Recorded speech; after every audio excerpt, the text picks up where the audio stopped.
Raya dah dekat. Masa untuk potong rambut. Tapi tukang gunting rambut ni lain macam sikit. Potong macam biasa. Nama betul dia Pak Amirul. Dia ni memang kaki kelentong. Itu kan. Pakcik nampak kat itu bang. Budak zaman sekarang sebut Makhluk asing. dia lulu. Kucing bercakap. Miau, miau. Hari ni nak kelentong apa pula? Aiman.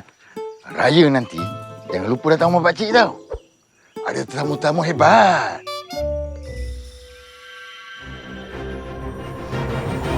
Superhero! Dah nak mula kelentong lah tu. Maksud pakcik superhero macam ni? Bukan saja sebiji tau. Berbiji-biji macam ni. Baik, saya ceritakan. Ceritanya macam ni. Superhero ini memang hebat. Kemana dia nak pergi, dia tak perlu ambil satu langkah pun. Terus boleh bergerak. Alah, kelentong lah. Alah, kamu ni datang kedai aku dah lebotok. Alah, takkan nak fake sikit pun tak boleh. Okey, tak apa. Aku ada lagi satu cerita tentang superhero. Cerita dia macam ni. Ada lagi. Pula dah. Superhero ini, apa saja di sekeliling, dia peka.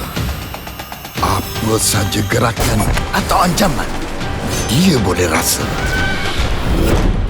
Dah, cukup. Potonglah. Potong? Rambut anak saya bila nak dipotong? Ini kejap je ni. Kamu semua tak percaya? Tak percaya? Tak percaya. Ada lagi satu cerita ni. Dengar. Kita bakar. Kapten, laut semakin teruk. Apa patut kita buat? Superhero ini dapat sampaikan apa saja kehendaknya. Baik, Kapten. Kita buat macam tu. Naikkan layar! Tanpa mengucapkan sepatah kata. Hebat cerita pakcik. Boleh masuk Hollywood. Dia orang kat sana bolehlah percaya cerita Pak Amirul. Tak apalah. Aiman, kita potong rambut, ya? Terima kasih ya Pak Amirul. Kami balik dulu. Assalamualaikum. Waalaikumsalam. Jangan lupa datang beraya nanti. InsyaAllah. Apalah nak ceritakan lagi tu.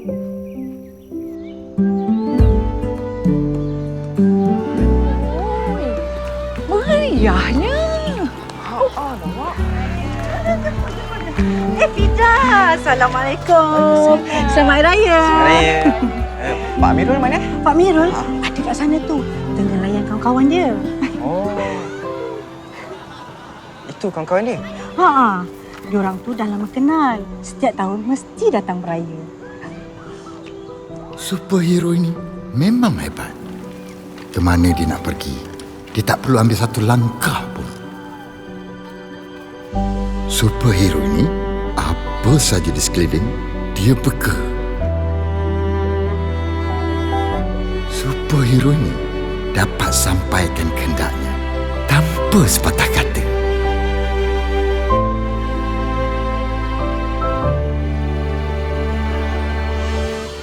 Assalamualaikum Pakcik Mirul. Selamat Raya. Selamat Raya. Waalaikumsalam, Aiman, Fida. Ya, selamat Hari Raya. Pakcik Mirul, Aiman nak minta maaf Yalah, sebab sebelum ni Aiman ingatkan apa yang Pakcik Mirul cerita tu tipu je. Tak apa, Aiman. Pakcik tahu orang semua cakap pakcik ni kaki kelentong. Tapi sebenarnya itulah kuasa istimewa pakcik sebagai bukan cerita. Jadi cerita-cerita yang penting ni baru orang akan hargai. Hidup kita ni mungkin berbeza, tapi jatuh bangun semua rasa.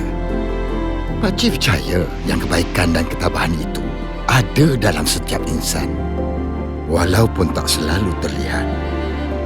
Setiap orang mampu membawa perubahan. walaupun tak terdengar. Sebab itu pakcik ceritakan kisah mereka supaya dia terus hidup walaupun kita dah tak ada lagi.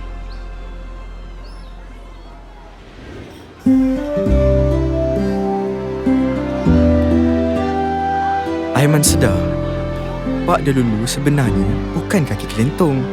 Cuma kita kena dengar dengan hati yang terbuka.